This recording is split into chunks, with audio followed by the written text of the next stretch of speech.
भाषेचा मराठी भाषेचा दामोदर मावजेंचा दामोदर मावजेंचा दामोदर मावजेंचा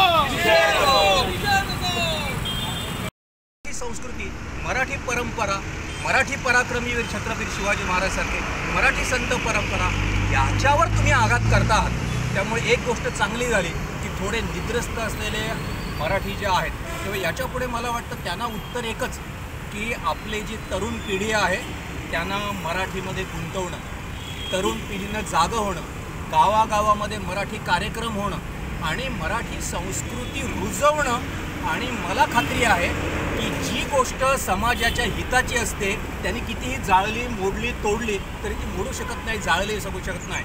मराठी भाषा ही गोमंतकीयांना अतिशय सुंदर, अप्रतिम, संस्कारक्षम जीवन जगायला शिकवते। तर ती जर उपयोगाची आहे तर ती इथं राहील। ती राहण्यासाठी इथल्या सगळे गोमंतकीय जे तरुण आहेत त्यांना पूर्ण जागा करण्यासाठी आणि सगळ्यात शेवटचं म्हणजे यांनी जे जागा केले ते कशासाठी ते म्हणाले की कायद्यामध्ये दुरुस्ती करा। आमचंही म्हणणं आहे कायद्यामध्ये दुरुस्ती करा। ती कुठली? नुसतं सहभाषेचं स्थान जे दिलेलं आहे ते मराठी भाषेला राज्यभाषेचं स्थान तुम्ही द्या, ही दुरुस्ती करा। या दुरुस्तीसाठी गोमंतकातील केवळ मराठी प्रेमी नव्हे तर मराठी बरोबर चाललेले कोकणी प्रेमीसुद्धा आहेत। मराठी द्वेषी म्हणत नाही, कोकणी प्रेमी आणि मराठी प्रेमी, सगळ्या भारतीय भाषांचे प्रेमी त्यांनी गोव्यामध्ये एकत्र येऊन यापुढे मराठी भाषेला जर राजभाषेचं स्थान दिलं तर पुढे कुणी शकुनी आहेत जे ते निर्माण होणार नाहीत।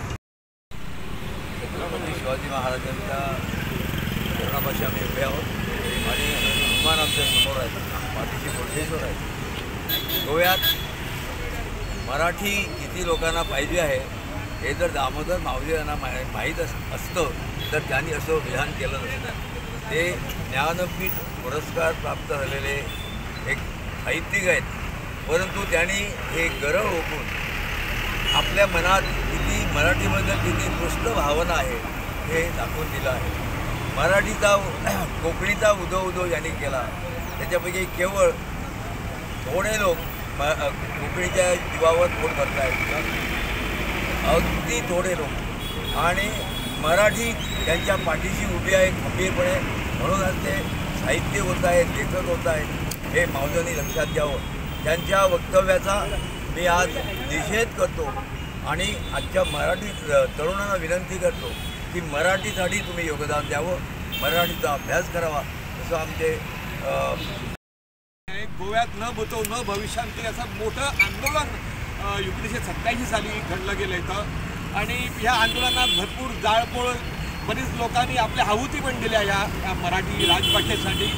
तर आज ह्या दामोदर मावजे ज्याचं शिक्षण मराठीत झालं तो गेल्या वर्षीच्या अखिल भारतीय मराठी साहित्य संमेलनाचा हा प्रमुख पाहुणे होता आणि या मावजेने मराठी नको, राजभाषा कायद्यात मराठी नको हे अत्यंत दुर्दैवी असं त्यांनी वक्तव्य केलं आहे। त्या वक्तव्याचा आम्ही निषेध करतो आणि आता हे जे आंदोलन जे आपलं परत इथं आपल्याला सुरू करावं लागेल असं मला वाटतं आणि त्यांनी माफी मागितल्याशिवाय आम्ही गप्प बसणार नाही। काल वाळपेमध्ये सभा झाली, आज म्हापशात झाली, उद्या आमच्या गोमंतक मराठी अकादमी मायमुली गटाने सभा आयोजित केली आहे। मला वाटतं आता हे जे लोन जे आहे हे गोवाभर आपण घेऊन जाणार आहे आणि दामोदर मावजेने माफी मागितल्याशिवाय आणखी आम्ही थांबणार नाही।